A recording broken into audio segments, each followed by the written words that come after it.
Welcome to the third episode on our journey down Main Street a century or so ago. In the previous episode, we had looked at the center of town and two side streets, and now we have entered Ridgefield's historic district, established in the 1960s to protect the many fine buildings along the south half of Main Street.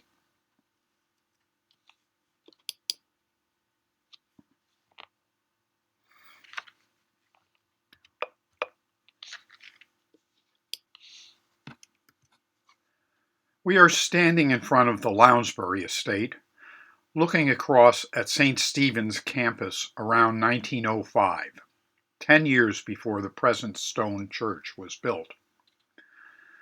This wooden church was built around 1841. Just beyond the church, you can see the rectory right up next to the street. As we mentioned in the last episode, that building was moved westward a bit to create a quadrangle, and then it was moved to Catuna Street, where it still stands nearly opposite the firehouse. This is another example of a lithographed postcard of a photograph taken when there were no leaves on the trees. The leaves in the picture were added by an artist, but in such a way that we can see the buildings clearly. Compare that with the next picture. This was taken around the same time from almost the same place as the previous image, but all the leaves, real leaves, are on the trees. While the leaves block a good view of the church and rectory, this is a much more realistic scene, complete with a horse and buggy at the right edge. Colored cards like these present a problem. How accurate were they? The previous card showed the church with white sides, while this view has the building with two tones of tan or brown. While white seems more likely, it could well have been tan. The St. Mary Church has always had a color combination similar to what is shown here for St. Stephen's. Let's swing around and see the landmark behind us. There have been several postcards done of the Lounsbury mansion, which Phineas Lounsbury called Grove Lawn, but this is my favorite. It shows off the house very nicely. Like the previous card, it also makes one wonder whether the building was originally painted a color other than the white, which has been used for many years. Groveland was built in 1896 after Phineas Lounsbury had been to the Columbian Exposition, a big World's Fair in Chicago, where the state of Connecticut had erected a building looking like this as its exhibition hall. Other people in town also liked the design, and at least two other large homes, much like this, were built. One was the Winthrop Rockwell Sue Manning house on East Ridge that we saw a little earlier. Lounsbury died in 1925, and the estate was inherited by his niece. In 1945, she sold it to the town, which wanted to use the property as a park to memorialize World War II veterans, as well as veterans of all wars. The official name is the Ridgefield Veterans Memorial Park, and the building is the Ridgefield Veterans Memorial Community Center. In 1949, the town talked about converting the building into a town hall, and in 1952, there was talk of making it a school to handle the growing enrollment. Neither seemed feasible, and by 1954, the town decided to turn it into a community center operated by a nonprofit organization that pays the town $1 a year as a lease. Many organizations had meetings there, and classes for everything from dance to contract bridge have been held there. However, over the years, as other venues became available, the community center changed its focus to become mostly a place for weddings and receptions, and to use the name Lounsbury House instead of Community Center. Since 1959, the basement level has been the home of the Ridgefield Community Kindergarten. Now, let's head a little bit south, cross Market Street, stop in front of the Christian Science Church, and look across the street. This was the Bailey Inn, which was a major destination for tourists a century or more ago. Today, most of the site is an empty lot on the west side of Main Street, about opposite the Christian Science Church. Established in the 1870s by Lewis H. Bailey, the four-story building was originally a cabinet factory built around 1830. It became a hall for meetings, then a tenement. Bailey, who owned a store across the street, reconfigured and enlarged the building to create the inn. The place was demolished in 1919, except for the rear wing, which we can see in the next picture. This wing at the left had 4 floors of rooms, so quite a few people could be accommodated in the Bailey Inn. When the front portion of the building was torn down, most of this wing was moved south and attached to the King Mansion next door. We'll see that house in a minute. But first, let's turn around and see what was on our side of the road for more than 2 centuries. Innkeeper Bailey was also Storekeeper Bailey. This was Old Hundred, a general store across from the inn, so called probably because it was around 100 years old. The Bailey store had been established around 1783 by Lieutenant Joshua King, who lived across the street. It was then called the King and Dole store. Dole was a partner. This picture was probably taken in the 1880s. Soon after, Bailey moved his store to the corner of Main Street and Bailey Avenue. Yes, he developed Bailey Avenue, also named for him. That building at 404 Main Street later became Bedien's Hardware and now houses Books on the Common and other businesses. Bailey's old store didn't go to waste. It was raised up, a new floor of rooms built beneath it, and it became a house. Around 1940, it was turned into the Christian Science Church and Reading Room, which is shown here. This building is now the Aldrich Contemporary Art Museum's administration building. Earlier, it had been the Aldrich Museum itself. Store, house, church, museum, offices. That little building has gone through a lot in its 2¼ centuries. Let's look at the homestead of the man who founded the store. The King family built this mansion at the corner of King Lane after the original homestead burned down in 1889. At some point in the past, that gable above the front entrance was removed and a third dormer was added. We saw striped awnings just like this on the Bigelow Ballard house at Graylow in episode 1. They must have been a popular style back then. Awnings were important in the summer for helping keep houses cool in an era before air conditioning. The current owners, who are involved in historic preservation in town, have lovingly maintained the building and grounds. This is the original King homestead, shown in 1878, 11 years before it burned down. The house had been built by Lieutenant Joshua King, who came to Ridgefield in 1783 after serving in the Revolution. His duties included guarding the spy Major John Andre and escorting him to the gallows. King became one of the town's wealthiest residents, and his family was prominent in the community into the early 20th century. Notice that the original house was right next to the sidewalk. The stone wall there today is fairly modern. This looks like an old-fashioned picket fence. Here are the two pictures side by side, so you can see how strongly the modern mansion reflected the design of the antique one.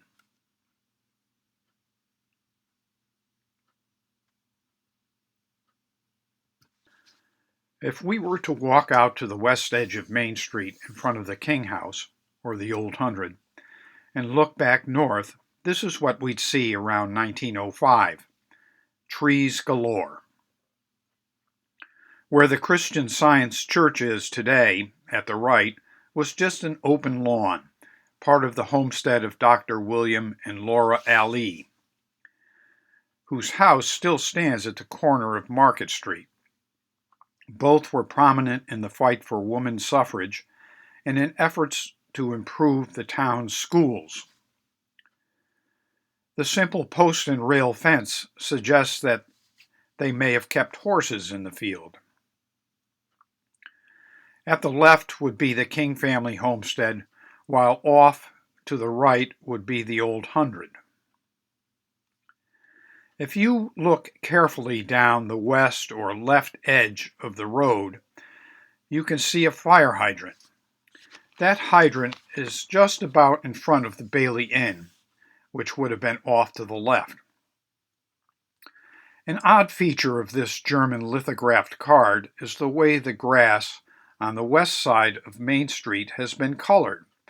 It looks as if it is covered with fallen dead leaves, even though virtually all the trees on that side of the road are lushly green. On the east side, where some of the trees are colored as if they had turned, the grass is green and clear of leaves. It shows how an artist could manipulate seasons. He or she could have colored all the trees in red, yellow, orange, and brown and made it October. If everything were green, including the grass, the same picture could be June. Here we have sort of a mix of both.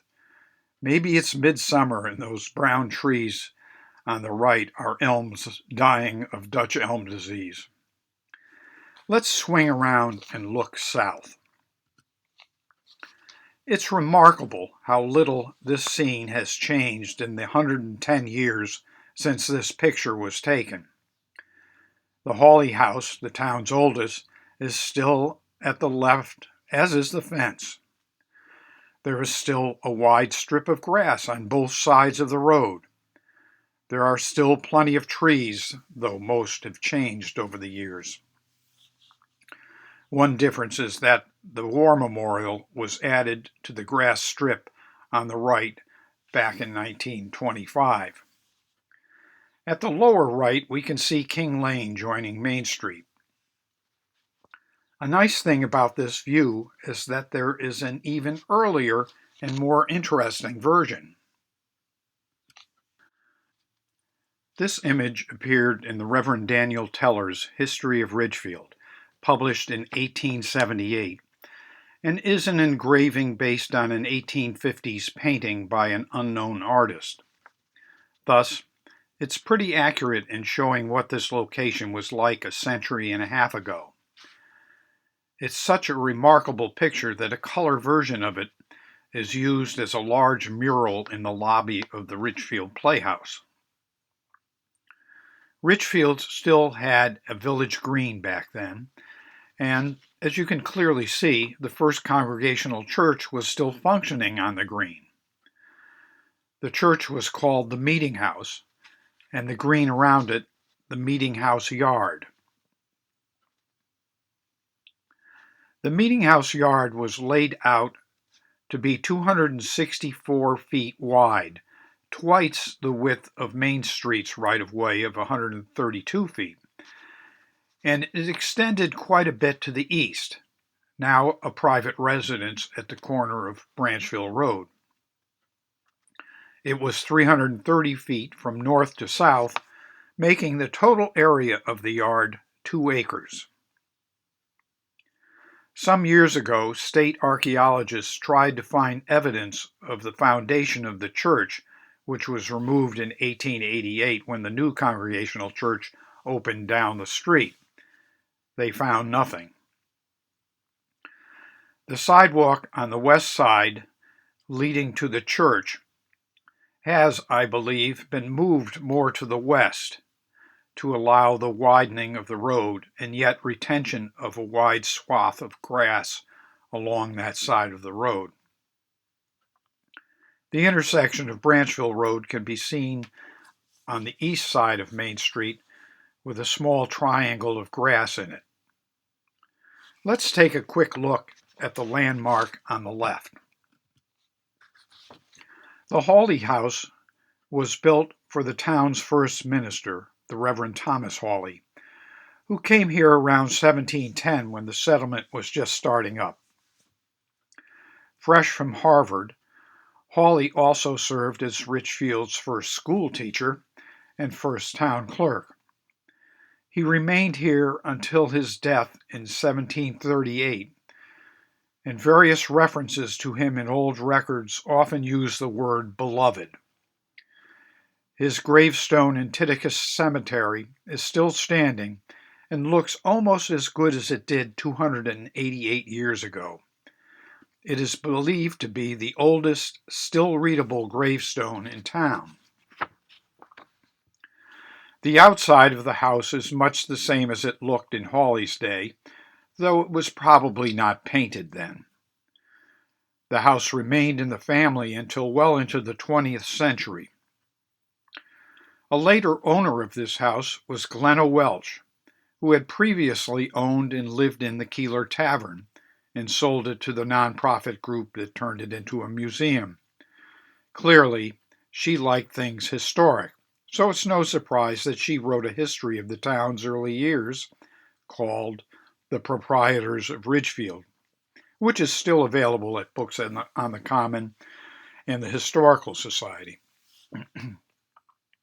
Let's see what's on the other side of the street. In the very early 1900s, the big lawn on the west side of Main Street opposite the Hawley House led up to Hawley Cottage, the mansion built by members of the Hawley family who became prominent in New York City business and finance. Cottage was the way wealthy summer folk described their summer and weekend retreats. However, when heiress and philanthropist Electa Matilda Ziegler bought the place in 1912, she Tudorized it, resulting in how it looks today. The mansion also became known at some point as Ashton Croft, which showed someone's sense of humor. A croft is a small Scottish farm, usually rented to a peasant. Of course, we can't see this view today because the Jesse Lee Memorial United Methodist Church was erected right in front of it in the mid-1960s. However, the building is still there, renamed Wesley Hall, and serving many church functions. Ziegler, incidentally, was a great benefactor of the blind, publishing a magazine and books for the visually impaired, and founding the E. Matilda Ziegler Foundation, which has provided millions of dollars in grants for research into blindness. She had a son who was blinded in a childhood accident and knew well the problems faced by the visually impaired. This ends episode 3. In the fourth and final episode, we'll continue south to the famous fountain, and then down to the end of the street where once there was a famous inn with some fairly famous innkeepers.